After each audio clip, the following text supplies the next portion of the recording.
Welcome back. It's still Hot Seat with me, Akintayo. Let me remind you that this week we are in the Ethiopian capital, Addis Ababa, for 3 energy events. The Pan-African Investment Forum, the 2nd edition of the AU Conference of Energy Ministers of Africa, CIMA, and the All-Africa Energy Week. So we are asking the question, how can the continent of Africa reform its energy policies potential to enhance the much neglected energy sector? And the energy experts are still with me. I'm really enjoying the conversation. Dr. Elham M. Ibrahim, Commissioner for Infrastructure and Energy, African Union Commission. Ambassador Ben Abdallah Monsef, former Minister of Industry and Energy in Tunisia. And Engineer Abayomi Adebisi, Acting Director, Electrical Inspectorate Services Department, Federal Ministry of Power in Nigeria. Also, Mr. Jean Vrouet, Country Director, Ethiopia, SNV, Netherlands Development Organization.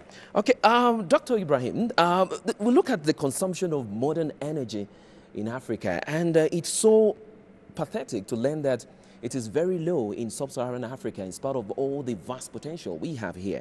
Traditional energy use has serious environmental setbacks. We'll be looking at pollution.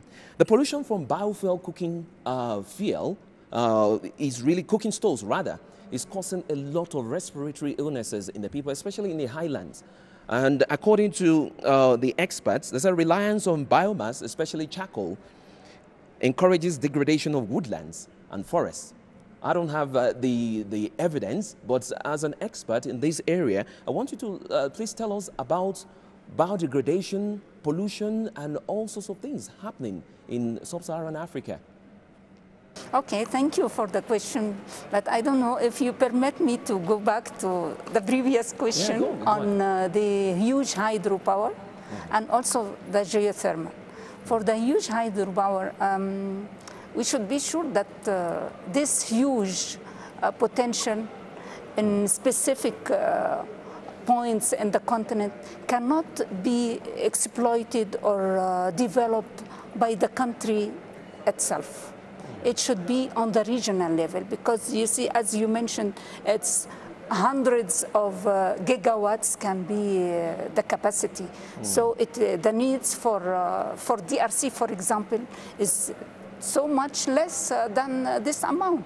At the same time, there is a need in another points or another areas in the continent for this power. So I think for exploiting and developing, especially the hydropower, which needs really a high investment at the beginning, to work together, to work on the regional level or maybe on the continental level, because there are some studies on the Inga side in the DRC to have transmitting the power generating not only for the southern region or the Central Africa region, but also maybe to the north part and maybe to outside also to other countries or other continents. So that's why in the African Union Commission we are working on how to make it a regional one. We worked a lot with DRC in building their capacity to be capable to start this process.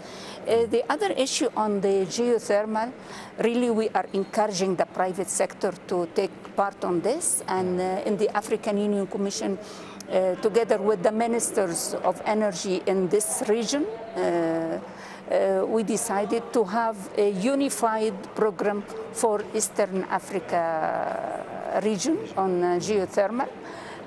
Already now there is in place what we call it the risk mitigation fund for geothermal, especially for this surface studies and drilling process. You know, this area is very risky. And the private sector cannot come and participate without securing some risk mitigation for his work. That's why we put in place this facility. It has for now 50 million euro with the support of the European Union and Germany, and we are in the path to have these projects. How about having a full investment in green and climate-friendly investment in energy in Africa? Because it's like that's an area we need to look at, pollution, especially for the poor people. Yeah, as you mentioned, most of the people in Sub-Saharan, they are using those cooking stoves. They are using the charcoal and using the wood. And we know its environmental impact, its health impact, especially for women who are usually using these tools. That's why there are many initiatives even to modify those stoves to use new ones with new, it's not new technology, but some modification which minimize these CO2 emissions in the use. All right, because what I'm so fascinated about this is like I just discovered that the energy sector has a lot to research into. And Engineer Adebisi, even I just got to know this morning that even oil-rich sub-Saharan African countries continue to rely heavily on biomass energy to meet the bulk of their household energy requirements, especially affecting the women who have to do the cooking. Their health is at risk. But in Nigeria, it is estimated that about 97% of the household energy needs are met by biomass. What's your take on that? Thank you. Well, I just want to make it, because your continued reference to Nigeria is asking me, assuming that Nigeria should take a leadership position in Africa. Well, the biomass, the pollution that you spoke of, is not only affecting power supply, but also the health of our people, especially the women, the children, even the men. Because even the food prepared by the women have to be eaten by the men. and there's been a lot of smoke inside the food. So in the conference this morning, when we're looking at the costs of power generation, a research by the Harvard Medical School gave some aspect of it which we are not looking at, and that is the cost of health. And when you add that one to the thermal source of power generation, you find out that it's higher, and that's why we need to go green. That's why we need to embark more on renewable energy.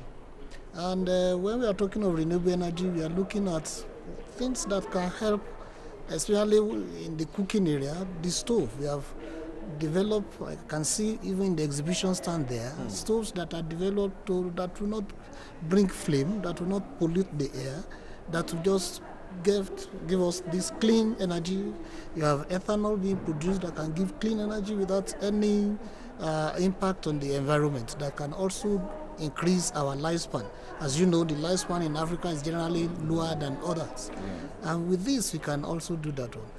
It is our hope that as the renewable energy gains ground more in Africa, maybe with leadership being brought into play by Nigeria, we can now look forward to generations that are coming behind who have long lifespan, who can eat decent meal, and then we have clean environment. Okay, if you allow me to add on this, because I think it is indeed, you present the issue of pollution and the use of biomass in the households in the rural areas as a problem, and indeed I think it is, in many ways it is a problem. But we could also start turning it around and seeing it as an opportunity. So what can we do about this? Not by introducing yet more technology at household level, because there are ample technologies, many technologies have been tested. By involving more actors, and I think that is the interesting part of this conference, that the private sector really starts playing a role here. Now, I acknowledge that at village level, you talk about the different private sector. And I think if we all start looking at that also, what kind of private sector involvement do we need at village level to promote these technologies like improved cook stove, like biogas installations, like small solar power installations, household systems. What kind of role could the private sector play in that? And how could governments, national governments and financial institutions support such initiatives, because they also have a substantial contribution to make. So that's the point I'm trying to make. We are looking at renewable options on the grid, but we also have to look how can we support these renewable options which are off-grid, which are smaller and which are perhaps a bit more less glamorous and more difficult to realize, but where are also vast opportunities. Okay. Yeah, thank you, Jan. Okay, you can go ahead. Yeah, just small information about the biomass can solve also our problems using the waste. The waste of our farms, the waste of our cities. So it is really an important source of energy, and at the same time solving a problem that we are suffering from this waste material. Okay, thank you, Excellency. Well, let's go to the ambassador. There is this issue of pollution coming from natural gas. Algeria is doing a very good job exporting its natural gas to Europe. But there are still some oil-rich African countries. I'm sure Engineer Davison will know what I'm talking about, especially in Nigeria, even Equatorial Guinea. Gas flaring is still a big problem, polluting the environment, especially in Niger Delta. But how can Africa be able to tap fully into natural gas? Nigeria should be turning waste into wealth. Equatorial Guinea should be doing the same thing, not just Algeria. Maybe we could bring the Algeria model to sub-Saharan Africa. What's your take on that? Yeah, why not? I think for natural gas, there are a lot of ways to reduce all this flaring gas, etc. It's a question of technology and choices. In our region, in the Maghreb area, North Africa, Algeria and Libya are the biggest producer, but we do have also in Tunisia and very few in Morocco. Of course, the proximity of Europe is really a must for these producers because they are big sellers of natural gas, and also all Europe needs gas and they want to diversify between different sources. They buy gas from Russia, but they also buy gas from Algeria, from Norway, etc. So, as our colleague said, they try to reduce their how to say, the risk by mixing the energy mixed, not having only one or two sources, but to divide all this. First of all, for economic reason, but also for security reason. And this is a very good opportunity for the producer of natural gas. I think any African country having big reserves of natural gas can do the same.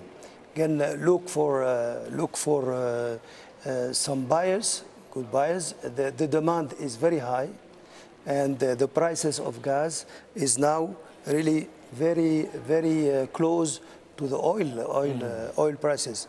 And in the future, in the forthcoming future, let's say 20, 30 years, natural gas will be a must. In Tunisia, we have gas, but we import also gas from Algeria. And we make profit for that to reduce pollution.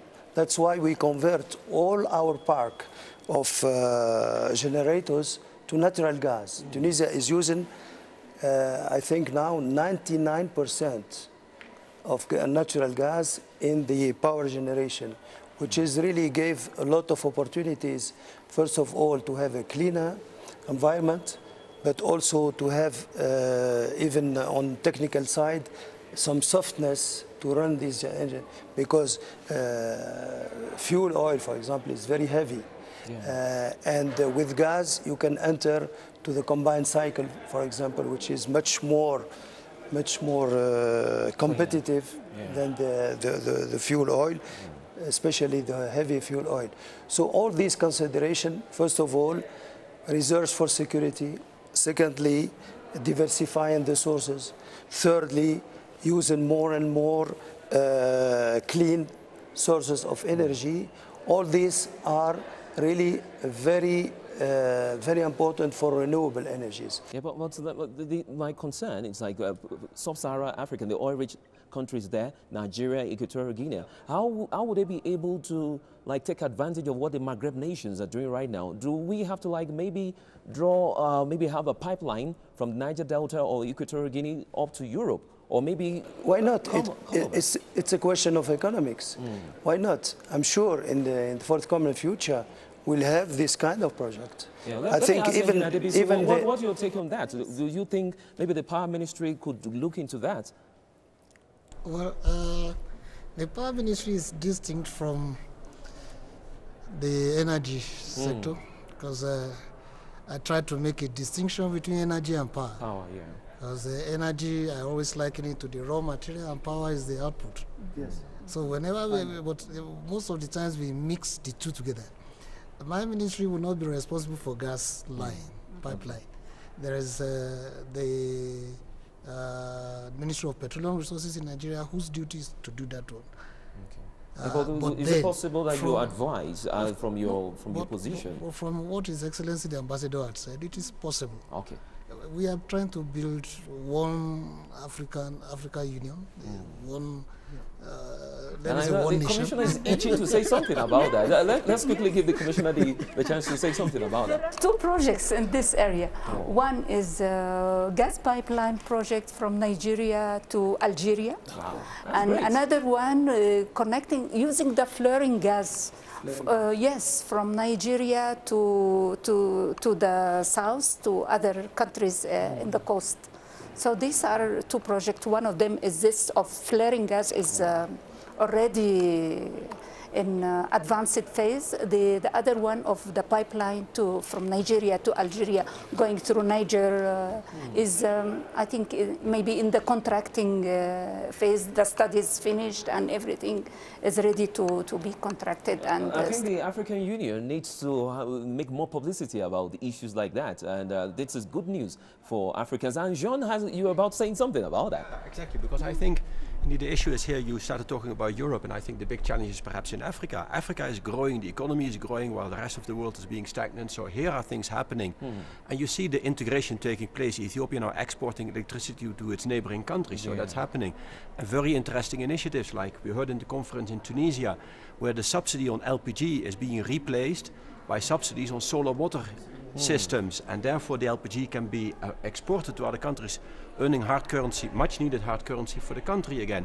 So we create win-win situations, creating jobs and opportunity for small enterprises in countries, saving hard currency and going for regional integration. I think there are many, many things we can achieve if we think creatively, indeed what is mentioned. We'll take another break now. When we come back, we'll talk more about energy availability and accessibility in Africa. It's still Hot Seat with me, Akintayo. Stay tuned.